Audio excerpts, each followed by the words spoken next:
एकछिन आफ्नो आसनमा बसेर मैले पहिले पनि हाम्रो सुमना पन्थीलाई निमन्त्रणा गरेको छु।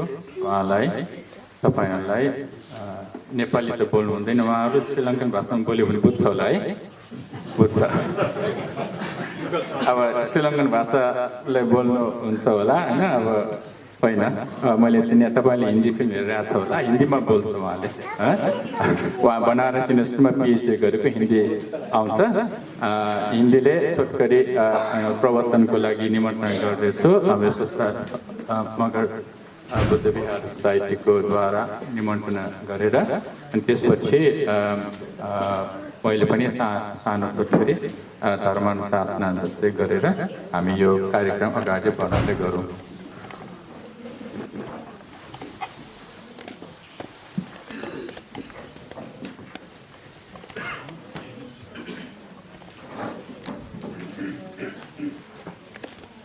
पूज्य बांके उपासक उपासिकाएं, unfortunately I can't speak Nepali.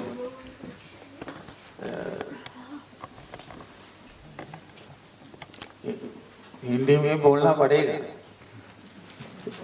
आप लोग हिंदी समझते हैं? हाँ, तब तो ठीक है। हाँ, तब तो ठीक है। हाँ? आज के दिन आप लोग बहुत बड़ा पुण्य काम किया है, बहुत बड़ा। बौद्ध धर्म में सबसे बड़ा पुण्य कर्म जो है ये कठिन केवल दान।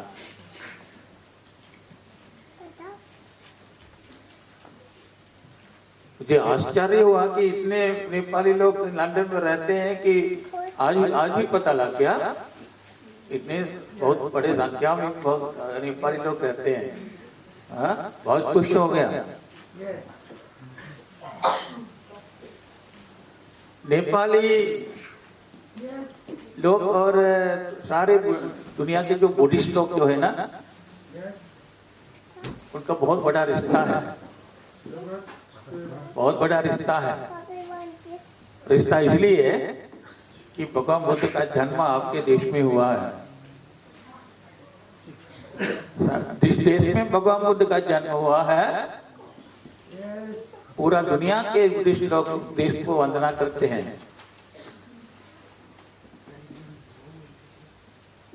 मैं तो कम से कम 70 टाइम्स लुम्बिनी गया। शायद आप लोग भी नहीं गए होंगे शायद इतना। हर साल हम उधर आते जाते हैं, तो नेक्स्ट फरवरी में फिर जाने वाला हूँ। मुझे बहुत अच्छा लगता है जहाँ भगवान बुद्ध का जन्म हुआ है वो देश बहुत लकी है। उस देश के लोग बहुत लकी हैं। तो आप लोग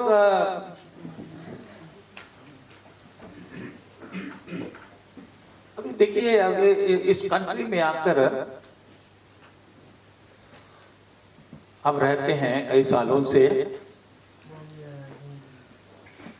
हमने देखा है कि श्रीलंकन लोग हैं, तो इंडियन लोग हैं, थाई लोग हैं, जापानीज लोग हैं, सभी लोग हैं। हम देखते हैं कि आपके जो जनरेशन जो है ना, आपका जो कल्चर, आपका रिलीजन, आपका जो आचार विचार, ये सब आप प्रैक्टिस करते हैं। लेकिन हमारे बाद पीछे जो आने वाला जो जनरेशन है, वो धीरे धीरे हमारे कल्चर से दूर हो रहे हैं, हमारे रिलीजन से दूर हो रहे हैं। कभी कभी हम देखते हैं कि माँ बाप का भी सम्मान सत्कार नहीं करते हैं। ये अच्छी बात नहीं है। इसलिए तो हमारा ड्यूटी है, तो हमारा जो कल्चर जो है, कल्चर, हमारा जो आचार विचार, हमारा धर्म हमारे बाल बच्चों को देना चाहिए। देने के लिए क्या करना है, उनको धर्म सिखाना चाहिए। हम देखते हैं जो ये इंडियन लोग जो है ना, बाबा साहब जो अम्बेडकर जो है वो भगवान बुद्ध के समान उनको मानते हैं। बाबा साहब अम्बेडकर जो है ना वो पॉलिटिशियन है। बौद्ध धर्म को तो ले लिया लेकिन वो पॉलिटिशियन है।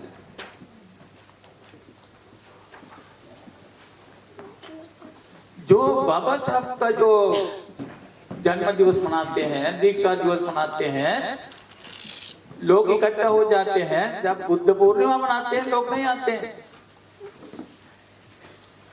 बुद्ध पूर्णिमा मैंने इसलिए उनको कहा, अगर आप बाबा साहब को मानते हैं, अगर बाबा साहब का नाम आगे आपको ले जाना है तो धर्म के साथ जाओ। धर्म के साथ अपने बच्चों को धर्म सिखाओ, बौद्ध धर्म सिखाओ, उसके साथ आप आगे जाओ तो बाबा साहब का नाम उसके साथ जुड़कर आगे जाएगा। नहीं तो बाबा साहब का नाम भी खत्म हो जाएगा इंग्लैंड में। इसलिए धर्म बहुत जरूरी है। मैं सुबह प्रार्थना करता हूँ, आशीर्वाद भी करता हूँ कि ये मंगल विहार जो है ना आगे जाकर बहुत जल्दी अपना विहार बनाकर शुरू करें। मुश्किल नहीं है, इतने लोग बैठे हैं। अगर एक साथ यूनिटी बनकर साथ देंगे वो कामयाब हो जाएगा, काम हो जाएगा बहुत जल्दी। चाहिए आपको जरूरत होना चाहिए, ये हमारा धर्म है। हम भगवान बुद्ध के देश से आने वाले हैं। तो देखिए अभी इंडियन बुद्धिस्ट लोग बहुत कम है इस कंट्री में, लेकिन उनका विहार है, थाई लोगों का विहार है, बर्मीज लोगों का विहार है, श्रीलंकन लोगों का विहार है, तिब्बतियन लोगों का है, वियतनामी लोगों का है, बांग्लादेश का भी अभी शुरू हो गया एक दो विहार। जिस देश में भगवान बुद्ध का जन्म हुआ है उस देश के लोगों का बुद्ध विहार इस कंट्री में नहीं है।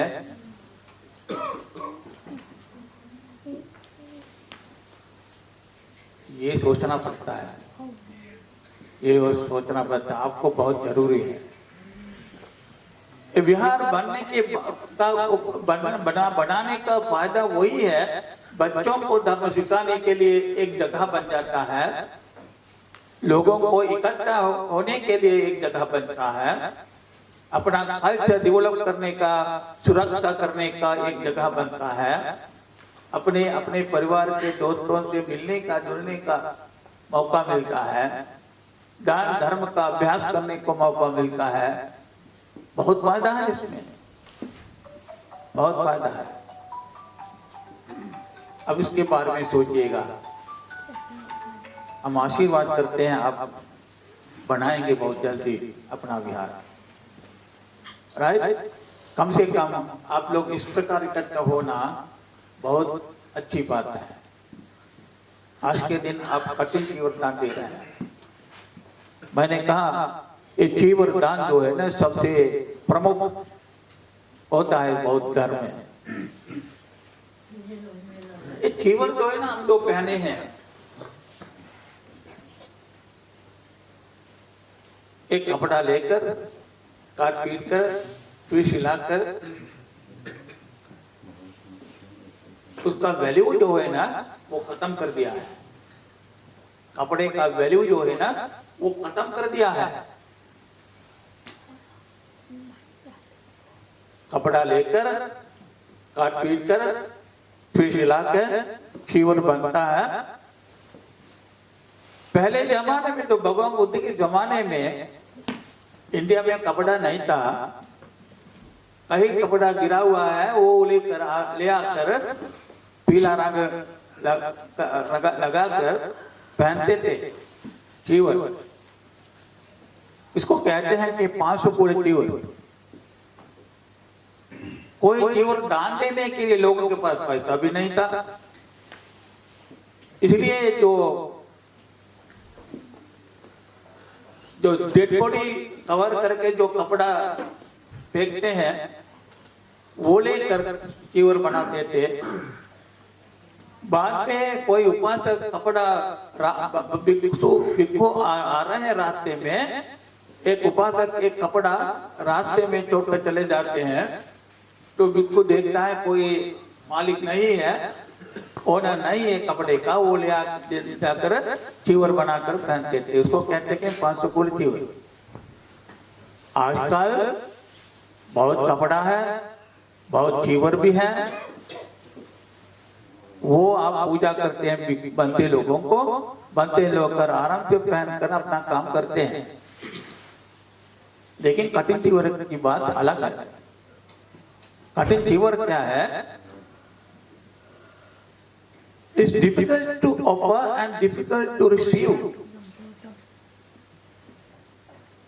आपको पूजा करने के लिए भी आसान नहीं है, वो कीवर पाने के लिए भी आसान नहीं है, क्योंकि उसके लिए 3 महीने के अंदर कुछ अलग एक्स्ट्राऑर्डिनरी रूल जो है ना, उसको पालन करना पड़ता है। अगर पालन नहीं किया आप कीवर दान दे सकते हैं, लेकिन कठिन कीवर नहीं है। कठिन कीवर तभी दे सकते हैं जो बांधते लोग वो 3 महीने के अंदर वो अपना जो स्पेशल रूल्स जो है उसको फॉलो करना पड़ता है। इसका शुरुआत कहां से हुआ है? तो भगवान बुद्ध के जमाने में भिक्षु लोग जंगल में जाते हैं तो मेडिटेशन करने के लिए। बाद में जो वर्षान ऋतु होता है, वर्षान ऋतु में बनते जी लोग जाते हैं भगवान बुद्ध से मिलने के लिए। जंगल में रहना मुश्किल है, बारिश हो रहा है बहुत। जब भगवान बुद्ध से मिलने के लिए रास्ते में जाते हैं, बारिश के भीग कर ये कपड़ा सब गीला हो जाते हैं। ये गीला हुआ कपड़ा पहनकर ये भिक्षु लोग भगवान बुद्ध से मिलने के लिए जाते हैं। तब भगवान बुद्ध कहते हैं कि आप एक एक्स्ट्रा कीवर यूज कर सकते हैं। पहले एक ही कीवर था, बांधे लोग भिक्षु लोगों को भगवान बुद्ध ने बोला कि एक कीवर एक्स्ट्रा रखो, तो उपासक लोगों ने एक कीवर दान देना शुरू कर दिया उस दिन से। ये वर्षान सीजन कैसे शुरू हो गया? वर्षान ऋतु में जब बारिश होता है तो बनते जी लोग पहले इधर उधर जाते थे, गांव में घूमकर जाते हैं, आगे जाता है। भगवान बुद्ध ने ऑर्डर किया है कि एक जगह पर वर्षान ऋतु में, वर्षान सीजन में आप एक जगह पर रुको, कहीं बाहर मत जाओ। ये कैसे, क्यों भगवान बुद्ध ने ऐसा बताया? आपको पता है कि जैनिस लोग है ना, जैनिस लोग इंडिया में, जैनिस लोग आपने देखा होगा कि जब ये बाहर जो रास्ते में घूमता है, एक पंखा हाथ में रखकर जाता है, ऐसा पंखा चलाते हुए जाता है। पंखा क्यों चलाता है? कि आगे कोई कीड़े मकोड़े हैं तो बाहर जाए। वो लोग सोचते हैं कि हमारा जो पैर रखने से ये छोटे छोटे जो इंसेक्ट जो है ना वो मर जाएगा।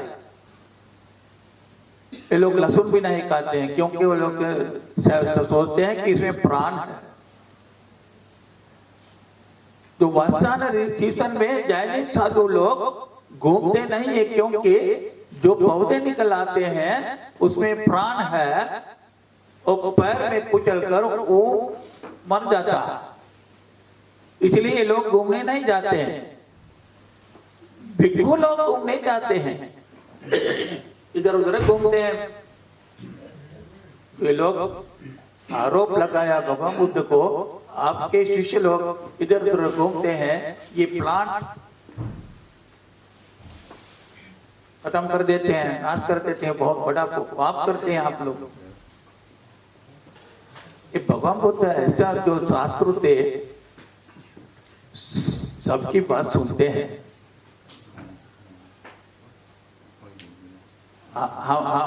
हम तो पॉलिटिक्स करते हैं ना, हम तो किसी की बात सुनते हैं, दूसरे पार्टी की बात उसकी बात तो सुनने के लिए तैयार नहीं ना। तो हमारे पार्टी की बात हम सुनते हैं, दूसरे पार्टी का हम इग्नोर कर देते हैं, हम तो मानना नहीं चाहते हैं। लेकिन भगवान बुद्ध ऐसा शास्त्र होते दूसरे पार्टी का उनकी भी बात सुनते हैं। अगर सुनकर अगर अच्छी बात हो तो लेते हैं, गलत बात हो तो जाने देता। अच्छी बात हो तो मानने की बात हो तो मान लेता। इसलिए ये सुनना, लिसनिंग, ट्राई टू अंडरस्टैंड, बात करना, एक साथ मिलकर बात करना, ये धर्म के लिए नहीं, अपने घर के लिए बहुत अच्छी बात है। हस्बैंड जो है ना, अपनी वाइफ की बात सुनना चाहिए। जैसे जो इंडिया में लोग औरत को तो एक बहुत स्थान नहीं दिया ना, औरत जो है ना वो बच्चे बनाते हैं, घर का साफ करते हैं, खाना बनाती हैं, ये काम के लिए है औरत, लेडीज है ना। हस्बैंड जो है ना, पुरुष जो है वो उनकी बात सुनने के लिए तैयार नहीं है। लेकिन भगवान बुद्ध कहते हैं कि उनकी बात सुनो, क्या कहना चाहती है। शायद बहुत अच्छी बात आपको मालूम नहीं है, बहुत अच्छी बात कहना चाहती है, उसकी बात सुनो पहले। अगर अच्छी बात हो तो ले लो, उसमें पाप नहीं होता है। हस्बैंड क्या कहना चाहते हैं, लेडीज लोग उनकी बात को सुनो, वो क्या क्या कहना चाहते हैं। Try to understand each other. समझ गया ना। अगर ये अंडरस्टैंड होता है कि सुनने से अंडरस्टैंड होता है, तो इसलिए भगवान बुद्ध इस दुनिया में पैदा हुए एक श्रेष्ठ आचार्य थे, एक दार्शनिक थे, तो सबकी बात सुनने के लिए तैयार होता है। तो भगवान बुद्ध ने वो जैनों की बात मान लिया, मानकर बोला भिक्षुओं को, आप ये वसंत ऋतु में रेनी सीजन में आप कहीं बाहर मत जाओ, एक जगह पर बैठो, उपासक लोग आपको संस्कार सम्मान करेंगे। जब रेनी सीजन में एक जगह पर बंते जी लोग रहने लगे, कुछ बंते जी लोग होते हैं कि लोगों को बहुत मनाप होता है ना, प्रिय होता है, कहने लगे कि आप कहीं बाहर मत जाओ, आप इधर ही बैठो, आपको धर्मोपदेश दे दो, हम आपकी देखभाल करेंगे, आपके लिए हम छोटा सा एक झोपड़ी बनाकर दे देंगे। छोटा सा घर बनाकर दे दिया जंगल के अंदर। वो बांधे लोग उधर रहने लगे, उसको कहते हैं कि पर्णशाला विहार बन गया। उस समय से लेकर जगह जगह पर ये छोटा छोटा घर बना कर दे दिया,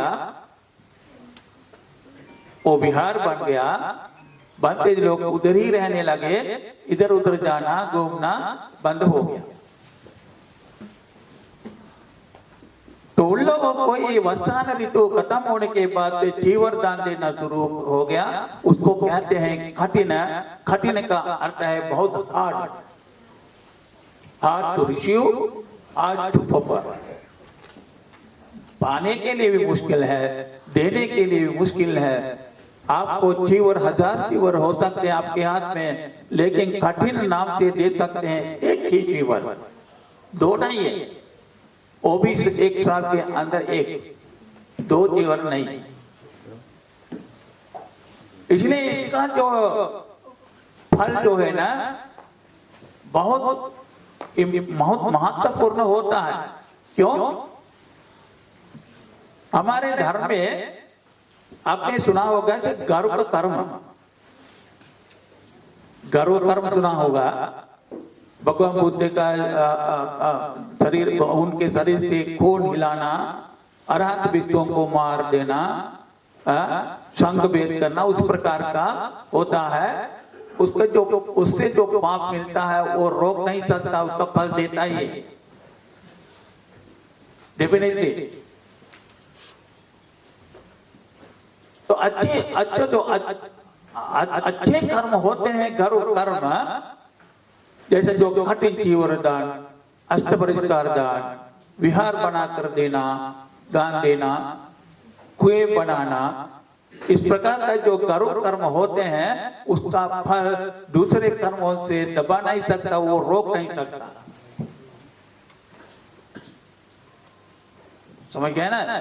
कोई भी छोटा मोटा कर्म जो होता है ना उसका फल नहीं होता।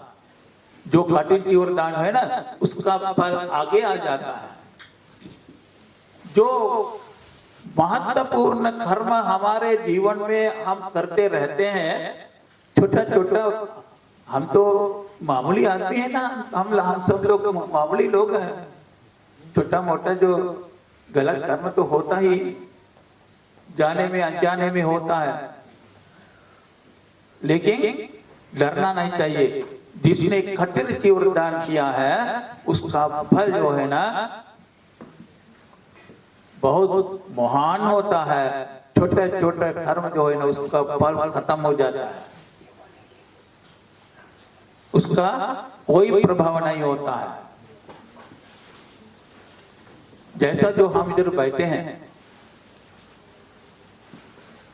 अचानक प्रिंस चार्ल्स उधर से आते हैं, समझ गया ना? प्रिंस चार्ल्स उधर से आते हैं, हमने सुना है प्रिंस चार्ल्स आ गए हैं। हम लोग खड़े होकर क्या करते हैं, पीछे पीछे जाते हैं, प्रिंस चार्ल्स आगे आगे आगे आकर जाकर आकर बैठ जाता है। इस समय वो पावरफुल आदमी है, उसको जगह मिलता है। जो पावरफुल नहीं है तो ये लोग पीछे पीछे जाता है, पीछे पीछे जाता है। इस समय कठिन चीवर दान बहुत पावरफुल है। छोटे छोटे कर्म जो हमारे हाथ से हुआ है वो पीछे पीछे जाकर खत्म हो जाता है, पावरफुल कर्म आगे आकर बैठ जाता है। जिस दिन कठिन चीवर दान होता है, आज के दिन आप लोगों ने, कुछ लोग फूल लाए, कुछ फल लाए, कुछ खाना लेकर आए, कुछ परिष्कार लेकर आए हैं, चीवर लेकर आए, कुछ भी लेकर आए, उसका समान फल होता है, समान फल होता है। आपका किसी देश का जो प्रेसिडेंट किसी दूसरे कंट्री में जाता है,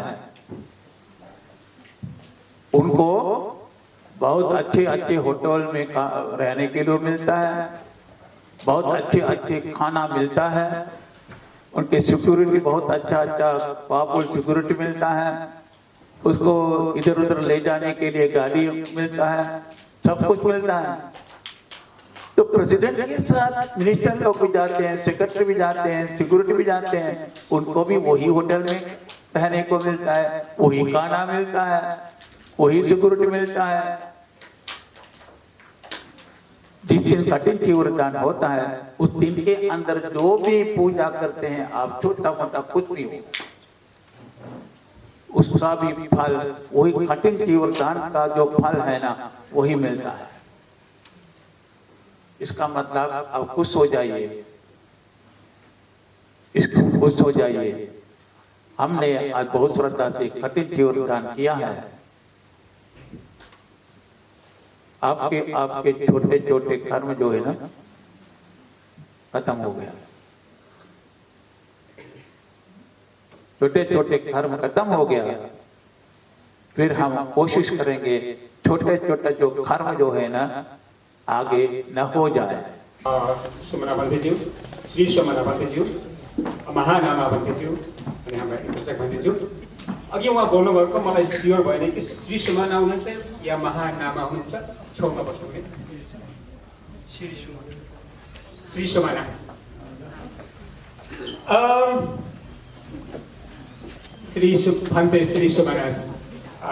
श्री सुमना भन्दैज्यू, आपने आज बहुत ही प्रेरणादायक बात कही।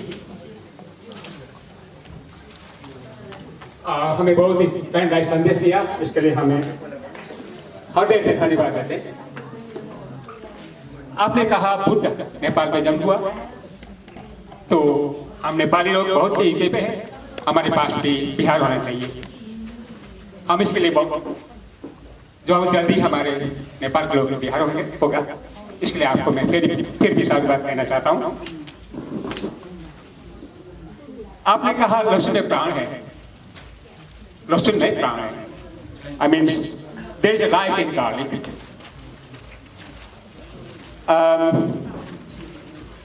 So I have a question there. What is being that in Buddhism? You're talking about the energy, vitality, or something else regarding the garlic. As I heard that, you told me that lehsun mein praan hai. That means there is something like in the garlic. And another one, you are talking about the Baba Ambedkar. आप जरा इसको खुले रूप में कह दें थोड़ा सा, तो हमें बहुत आपकी मेहरबानी होगी। धन्यवाद, साधु, धन्यवाद। Thank you.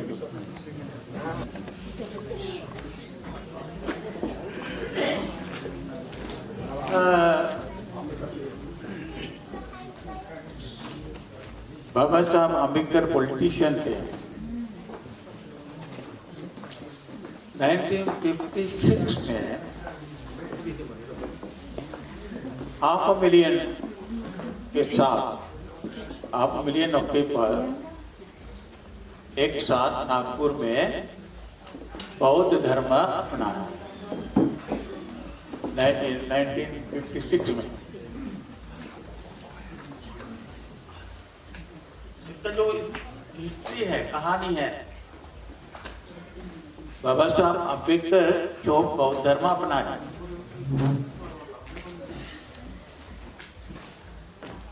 क्योंकि अब आपको पता है कि इंडिया में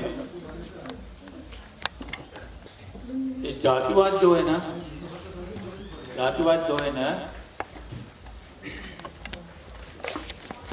हर जगह पर लोग जातिवाद को मानते थे। कभी कभी डॉक्टर साहब ने एक किताब लिखा है, उसमें लिखा है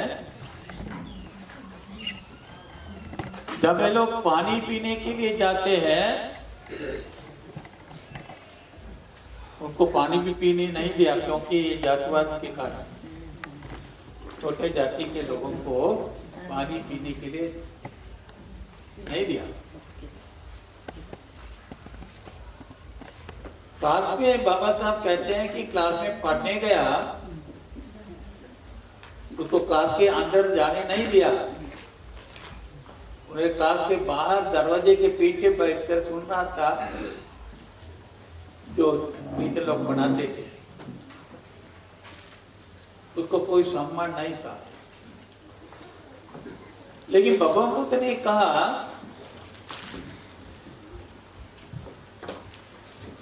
हम सभी लोग प्राणी हैं, मनुष्य है।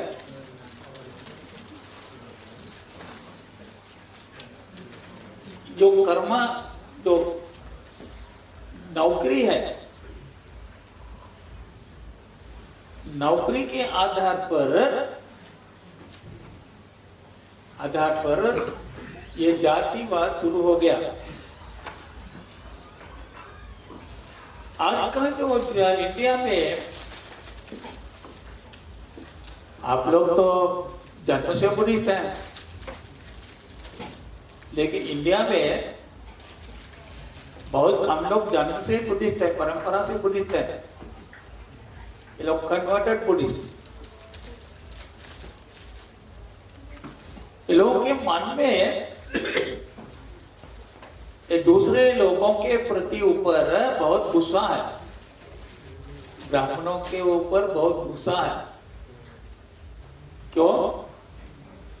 बहुत हजारों पीढ़ियों से लेकर ये जातिवाद के आधार पर छोटे लोगों को दबा के रखा है, उसको आगे आने नहीं दिया,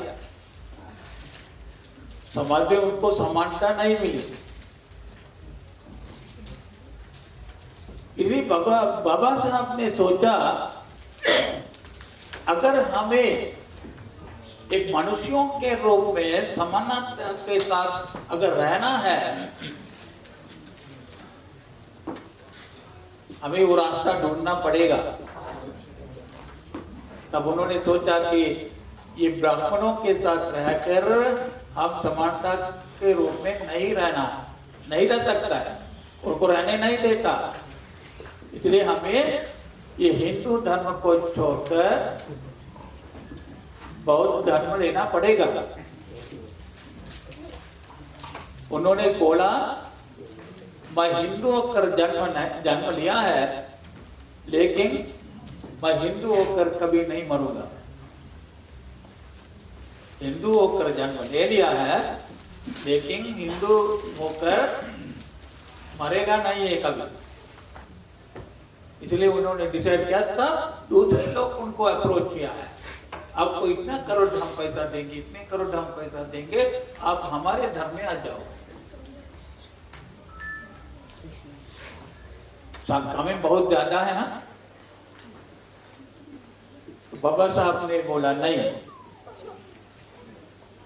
हमारे मन में एक धर्म है, सभी लोगों को समानता के साथ रह सकते हैं।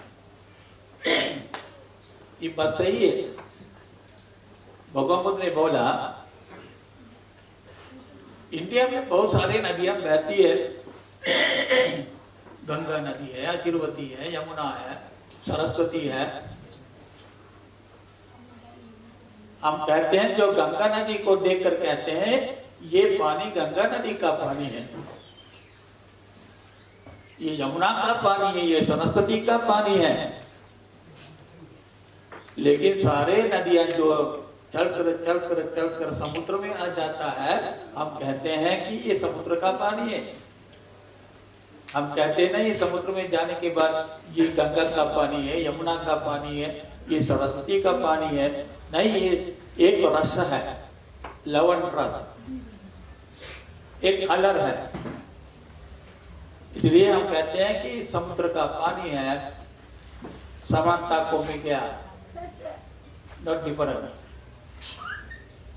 जो भी मनुष्य लोग, हिंदू हो, मुसलमान हो, क्रिश्चियन हो, कोई भी छोटे जाति के हो, ऊंचे जाति के हो, कोई भी व्यक्ति, कोई भी मनुष्य बौद्ध धर्म में आ गया तो उसमें न रिलीजन है, न जाति है, कुछ भी नहीं है, न कलर है, अफ्रीकन हो, वाइट हो, कुछ भी नहीं है, ये बुद्धिस्ट है। इंडिया में आप जाइए, एक दिन हम ट्रेन में जा रहा था, एक लेडी मेरे साथ आगे सीट में बैठी थी। बात करने से पहले हमसे पूछा कि आप कौन सी जाति के हैं। इसका मतलब व्हाट्स योर कास्ट। हमने कहा कि हम बुद्धिस्ट मॉन्क हैं, हमारे परंपरा तो ठीक है, हम तो कहते हैं कि हाई क्लास फैमिली है, लेकिन हम बुद्धिस्ट मॉन्क हूँ, बौद्ध भिक्षु। हम जातिवाद को मानते नहीं हैं। हम भगवान बुद्ध के शिष्य हैं। भगवान बुद्ध के शिष्य बनने के बाद सभी आदमी को, सभी व्यक्ति को समान रूप में मानना पड़ता है, उनको रेस्पेक्ट करना पड़ता है। जातिवाद को हमने हटा दिया हमारे जीवन से, हम मानते नहीं। ठीक है, हमारे परिवार के दूसरे में तो हाईएस्ट क्लास, कोई बात नहीं, लेकिन हम बौद्ध भिक्षु हैं। हमको हमारे जो परंपरा का जो सिस्टम जो है ना वो लागू नहीं है। हम बिल्कुल अलग है।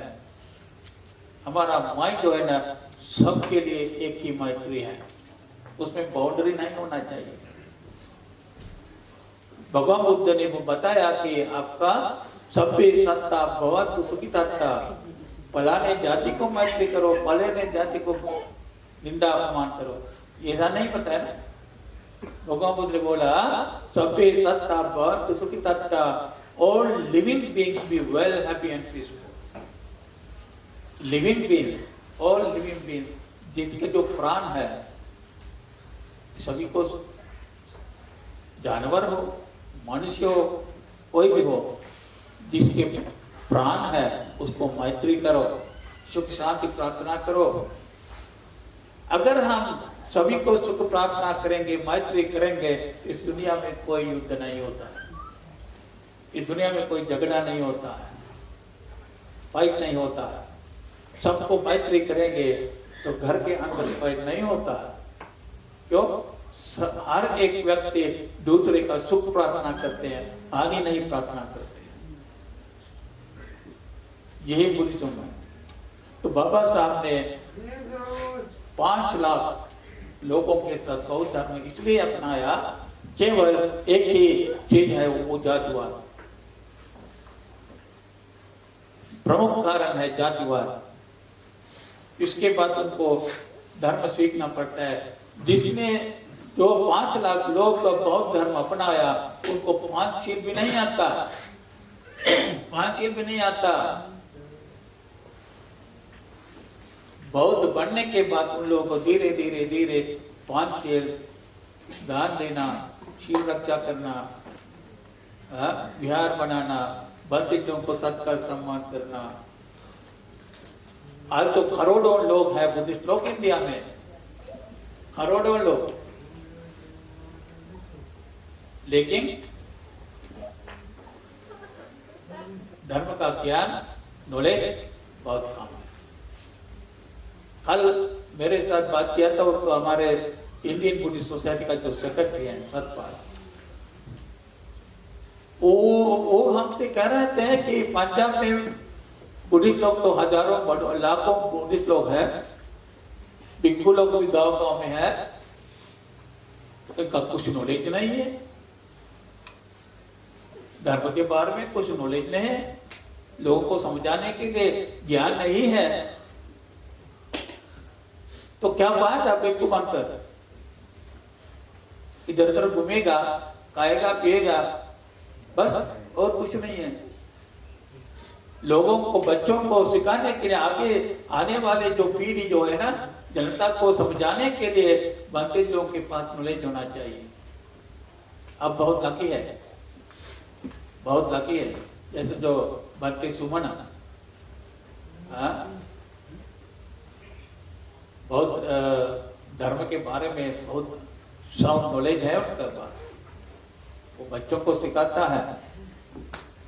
केसपुरी बिहार में हम दोनों एक साथ रहे, मैंने देखा कि धर्म स्कूल में 200 बच्चे, 200 बच्चे पढ़ते थे धर्म स्कूल में। यही उनका मेन काम किया है। आज भी उनको इसके लोग रेस्पेक्ट करते हैं, इसलिए श्रीलंकन लोग। क्यों आप उनसे काम नहीं लेते? आपके बच्चे हैं ना, छोटे छोटे बच्चे, उनको सिखाइए अपना धर्म, अपना कल्चर, अपना संस्कृति, ये सिखाइए।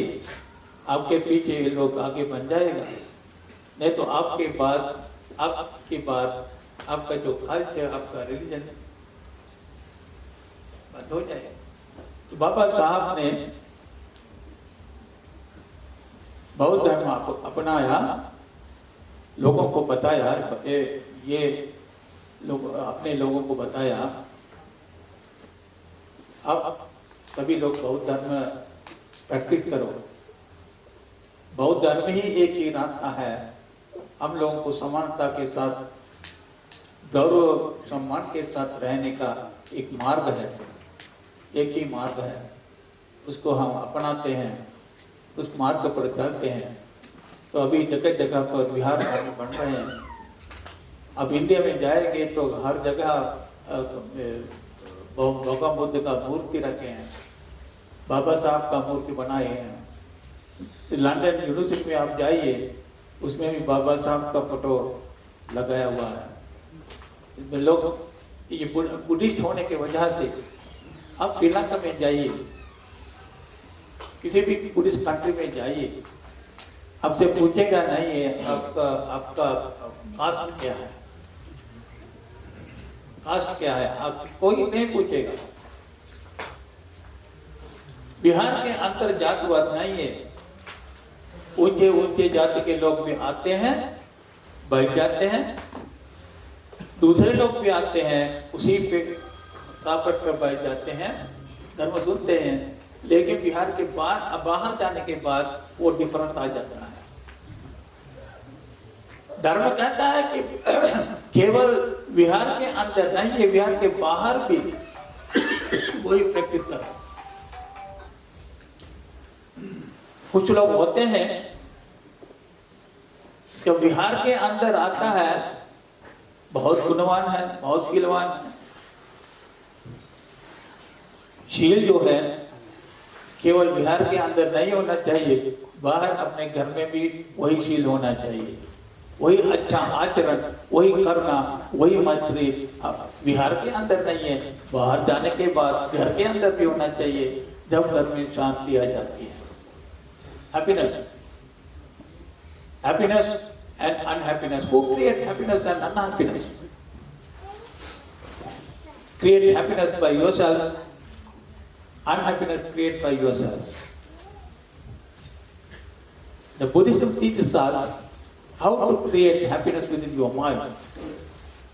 Reduce anger, ill will, hatred, too much desire, lust, craving, jealousy, proudness. Once you reduce these unwholesome thoughts within your mind, and happiness come out automatically. If you want to be a happy person, practice the teaching of Buddha. Try to purify your mind, then you will be a happy person, not today, forever. Forever.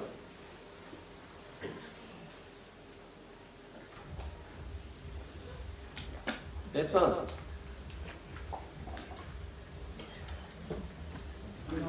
Thank you.